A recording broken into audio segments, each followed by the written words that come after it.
श्री शिवाय नमस्तुभ्यम। हर हर महादेव।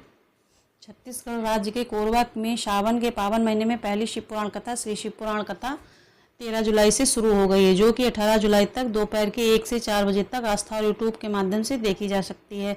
अतः 13 जुलाई की सावन शिव पुराण कथा, जो कि दूसरे दिन की शिव पुराण कथा में गुरुजी पंडित प्रदीप मिश्रा जी ने सावन से जुड़ी हुई विशेष जानकारी को देते हुए 7 बिल्कुल नए उपायों की जानकारी दी है। सावन के पहले सोमवार की जो कल है 14 जुलाई को है, इसमें आप 5 नए उपाय कर सकते हैं, वह भी हम आपको इस वीडियो में बताने वाले हैं। 14 जुलाई सावन सोमवार को 5 कनेर पुष्प 1 बेलपत्र को शिवलिंग पे अर्पित करने वाला बिल्कुल नया उपाय इस वीडियो में बताएंगे। साथ ही साथ सावन सोमवार का एक नियम बताएंगे, जो कि गुरुजी ने सभी से धारण करने को कहा है। इसके साथ ही साथ त्रिपुंड वाला बिल्कुल नया उपाय जो आज गुरुजी ने बताया वह भी बताएंगे। साथ ही साथ बड़ी बीमारी होने पर करने वाला नया उपाय और नमः शिवाय बोलते हुए किए जाने वाला बिल्कुल नए उपाय की जानकारी आपको इस वीडियो के माध्यम से मिलने वाली है। आज 13 जुलाई सावन शिव पुराण कथा में गुरुजी पंडित प्रदीप मिश्रा जी ने जितनी भी उपयोगी जानकारियां दी हैं, सभी जानकारियां आपको इस वीडियो के माध्यम से मिल जाएंगी। अगर किन्हीं कारणवश आपने आज की कथा नहीं सुन पाई है तो पूरी कथा का रसतत्व तो आपको इस छोटे से वीडियो से प्राप्त होने वाला है। बढ़ते हैं आज की कथा की पहली विशेष जानकारी की ओर। सबसे पहली जानकारी क्या है, सुनिए। गुरुजी ने सभी से कहा, ध्यान से सुनिएगा। यह वह 3 कौन सी चीज़ें हैं जो भोलेनाथ के मंदिर में जाने से आपको मिलती हैं। पहली मन की शांति, दूसरा गलत मार्ग में जाने से बचते हैं और तीसरा सफलता। अगर आप भोलेनाथ के मंदिर में जाते हैं तो ये 3 चीज़ें आपको भोलेनाथ बिना मांगे दे देते हैं।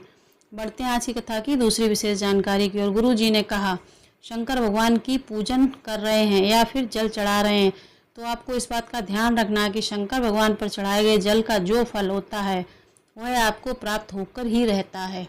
बढ़ते हैं आज की कथा की तीसरी विशेष जानकारी की ओर। विशेष उपाय की जानकारी देते हुए गुरुजी ने बताया, 5 स्थान ऐसे जहां पर हम शिव पर चढ़े हुए जल को अगर लगाते हैं तो हमें मंगल दोष, शनि दोष, राहु दोष, केतु, नवग्रह जितने भी प्रकार के दोष होते हैं सभी प्रकार के दोषों से मुक्त मिल जाती है। अब वह 5 स्थान कौन से हैं, ध्यान से सुनिए। नेत्रों में, मस्तिष्क में, कंठ में, कानों में और कर्ण में मतलब गले में और हृदय में। इन 5 स्थानों में अब फिर से सुन लीजिए। आँखों में, मस्तिष्क यानी कि माथे पे, और कर्ण मतलब कानों में, कंठ मतलब गले में और हृदय अपने हार्ट में। इन 5 स्थानों में अगर आप शिव पर चढ़े हुए जल को लगाते हैं तो कोई ग्रह आप पर भारी नहीं हो सकता है। बढ़ते हैं आज की कथा की चौथी विशेष जानकारी की ओर। गुरुजी ने कहा, अगर विवाह नहीं हो रहा, बेटा बेटी जिनका रिश्ता आता है बात बनते बनते बिगड़ जाती है या फिर अच्छे रिश्ते मिल ही नहीं रहे हैं, किसी को दिखाया तो किसी ने मंगलवारी बोल दिया, तो आप उस लड़का या लड़की से 3 महीने तक एक सरल और आसान उपाय करवा सकते हैं। शिवलिंग पर चढ़े हुए जल को उन्हें 5 स्थानों पर लगवाना शुरू कर देना। वही स्थान है नेत्र, मस्तिष्क, गला, कान और हृदय। बढ़ते हैं आज की कथा की 5वीं विशेष जानकारी की ओर। गुरुजी ने बताया कि हमने नेट में सर्च किया तो पता चला कि दुनिया के जितने भी लोग हैं उनमें से 70% लोग शिव को मानते हैं, शिव का पूजन करते हैं। बढ़ते हैं आज की कथा की 6ठी विशेष जानकारी की ओर। गुरुजी ने कहा, सबसे पहले शिवलिंग का निर्माण भगवान विष्णु ने ब्रह्मा जी ने किया था। विष्णु जी ने और ब्रह्मा जी ने किया था। बढ़ते हैं आज की कथा की 7वीं विशेष जानकारी की ओर। गुरुजी ने बताया, शिव पंचायत में 5 देवी देवता होते हैं, सूर्य नारायण, हरि विष्णु, श्री हरि विष्णु, गणेश जी, माता जगदम्बा, भवानी और भोलेनाथ। पढ़ते हैं आज की कथा की 8वीं विशेष जानकारी की ओर। पंचाक्षर मंत्र गुरुजी ने बताया कि महादेव ने जो बोला वह तब बोला जब महादेव पंचमुखी थे। 5 मुखों से महादेव के मुख से पंचाक्षर मंत्र मतलब नमः शिवाय निकला। बढ़ते हैं इसी कथा की 9वीं विशेष जानकारी की ओर। विशेष उपाय की जानकारी देते गुरुजी ने कहा, अगर कोई बड़ी बीमारी हो गई है तो घबराना नहीं, डॉक्टर को दिखाना है, पूरा ट्रीटमेंट लेना है। डॉक्टर भी शिव का रूप होते हैं और डॉक्टर की दवाइयों को कुंदकेश्वर महादेव का नाम लेते हुए खाना शुरू कर देना है। 1 लोटा जल शिवलिंग पर चढ़ाना शुरू कर देना है। रोग मुक्ति आपको प्राप्त होकर ही रहती है। बढ़ते हैं आज की कथा की 10वीं विशेष जानकारी की ओर। गुरुजी ने कहा, जीवन में बहुत बड़ा कष्ट आए, कुछ समझ नहीं आ रहा, क्या करें क्या नहीं करें, या फिर बहुत बड़ी बीमारी हो गई तो आपको प्रदोष का एक नियम धारण करना है। ये उपाय आप किसी भी प्रदोष में कर सकते हैं। सावन की आने वाली प्रदोष से करना शुरू कर सकते हैं। शिवलिंग में 5 स्थान ऐसे जहाँ पर आपको त्रिपुंड बनाना शुरू कर देना है। अब 5 स्थान शिवलिंग में कहीं पे भी आप बना सकते हैं, मतलब गोल शिवलिंग होती है तो 5 स्थान कोई से भी गोल चारों तरफ आप कहीं पर भी शिवलिंग पे त्रिपुंड बना सकते हैं। त्रिपुंड आपको शिवलिंग पे ही बनाना है, नीचे जलाधारी पर कहीं पर नहीं बनाना है। इस बात का आपको ध्यान रखना है। शिवलिंग गोल होती है, कोई सी भी दिशा में आप एक त्रिपुंड बना सकते हैं। कुल आपको 5 त्रिपुंड बनाना है। थोड़ा सा चंदन आपको उन्हीं त्रिपुंड से पंचाक्षर मंत्र नमः शिवाय बोलते हुए प्राप्त कर लेना है। आप सिर्फ अपनी एक उंगली में एक बिंदी टाइप की भी लेस लेंगे तो भी पर्याप्त है। 5 त्रिपुंड में आप अपनी हाथ की एक उंगली लगा लीजिए। 5 त्रिपुंड का चंदन आपकी उस उंगली पर लग जाएगा। अब इसके बाद वह चंदन प्राप्त किया उसमें थोड़ा सा पानी मिलाकर अपने कंठ में और अपने हृदय में उस चंदन को लगाना है। प्रदोष के दिन कर रहे हैं, प्रदोष के दिन ही लगाना है। अगली बार जब प्रदोष में फिर से करेंगे तो फिर से आपको नया चंदन लेना है, नए चंदन का त्रिपुंड बनाना है, फिर वह आपको लगाना है। ये उपाय गुरुजी ने आपको 24 प्रदोष करने को कहा है और गुरुजी ने कहा यह उपाय की शुरुआत आप किसी भी प्रदोष से कर सकते हैं, आने वाले प्रदोष से भी कर सकते हैं। 24 प्रदोष के बाद देखिएगा आप कितनी ही बड़ी बीमारी क्यों ना हो गई हो, लाभ जरूर देखने को मिलता है। बढ़ते हैं आज की कथा की 11वीं विशेष जानकारी की ओर। सोमवार का एक नियम, जिसे गुरुजी ने कहा कि अगर आप वर्ष में एक बार भी करते हैं तो आपको लाभ जरूर देखने को मिलता है। यह सोमवार का नियम आपको इस सावन के पहले सोमवार में बस करना चाहिए। आपको सुबह भोलेनाथ के मंदिर में जाकर 2 कलश पे से जल शिवलिंग पे अर्पित करना है।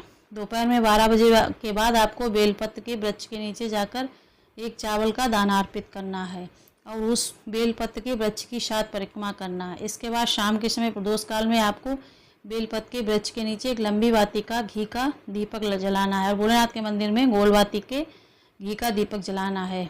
आप घी या तेल दोनों में से जो आपको ठीक लगे, जो आपके पास उपलब्ध हो, उसका उपयोग कर सकते हैं। बस इतना ही करना है। यह नियम धारण करने से इसका लाभ आपको तो मिलता ही है, साथ साथ इसका उपाय जो करता है उसके पूरे परिवार को भी इसका लाभ मिलता है और पूरे परिवार के सदस्यों को उन्नति देखने को मिलती है। बढ़ते हैं 12वीं विशेष जानकारी की ओर। श्रावण के बिल्कुल नए उपाय की जानकारी इसी शिव पुराण कथा में गुरुजी ने दी है। कोर्ट केस चल रहा है, फाइल आगे नहीं बढ़ रही है, तो आपको श्रावण के किसी भी एक दिन और आसान उपाय करना है। 5 बेलपत्र, 5 दुर्वा, 1 कनेर का पुष्प। फिर से सुन लीजिए, 5 बेलपत्र, 5 दुर्वा, 1 कनेर का पुष्प भोलेनाथ के शिवलिंग पर आपको अर्पित करना है। इसके बाद 2 कलश का जल शिवलिंग पे अर्पित करना देना है। बस इतना ही करना है। कितना ही बड़ा कोर्ट केस क्यों ना चल रहा हो, फैसला आपके पक्ष में आकर ही रहता है। बढ़ते हैं आज की कथा की 13वीं विशेष जानकारी की ओर। श्रावण के महीने में बिल्कुल नए उपाय की जानकारी गुरुजी ने दी है, जिसमें से रविवार, सोमवार और मंगलवार वाला ये उपाय, अगर कोई पैसा लेकर चला गया, पैसा नहीं है, तो आप ये उपाय कर सकते हैं। इसका लिंक हमारे वीडियो पे आपको मिल जाएगा। बढ़ते हैं 14वीं और अंतिम विशेष जानकारी की ओर। गुरुजी पंडित प्रदीप मिश्रा जी ने आगामी कथाओं के कार्यक्रम की जानकारी देते हुए कहा है 30 जुलाई से 5 अगस्त 2025 तक जयंतीबाई स्टेडियम भिलाई में शिव पुराण कथा होगी।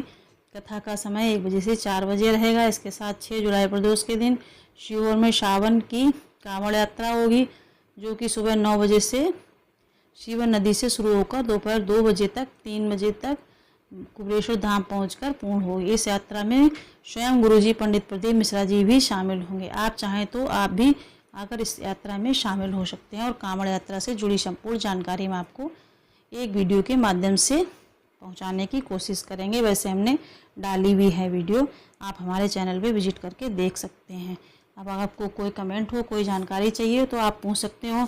हमने देखा है बहुत लोग क्या करते हैं, जो बड़े बड़े यूट्यूब चैनल हैं उन पे पूछते हैं और बड़े बड़े यूट्यूबर होते हैं वो आंसर नहीं देते हैं, क्योंकि बड़े यूट्यूबर कभी हम लोगों जैसे छोटे यूट्यूबरों की किसी भी बंदे की कमेंट नहीं देखते हैं।